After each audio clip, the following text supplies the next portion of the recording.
বুঝলে পল্টুদা, আজকে না ফুটোর কথা খুব মনে পড়ছিল। ফুটো থাকলে কত আনন্দ হতো, কত মজা করতাম আমরা সবাই মিলে। এখন আর ফুটোও নেই, আর সব কেমন যেন ঝিমিয়ে গেছে। ও যে সেই 1 বছর আগে রাগ করে কোথায় চলে গেল, আমাদেরকে তো একবার বলেও গেল না। কোথায় আছে কেমন আছে তাও তো জানি না।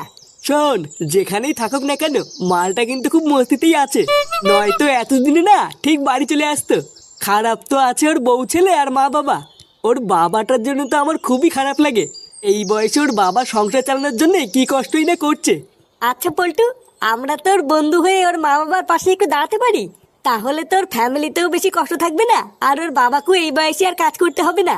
হ্যাঁ, কথাটা তুই একদম খারাপ বলিসনি। আর তাছাড়াও হঠাৎ করে ফুটো চলে যাওয়ার পর ওর মা বাবাও মনে হয় খুব শোকে আছে। এখন এই সময় আমরা যদি ওর মা বাবার পাশে না দাঁড়াই তাহলে কে দাঁড়াবে? পল্টুদা, চলো আমরা ফুটুদের বাড়িতে গিয়ে ওর মা বাবার খোঁজ নিয়ে আসি।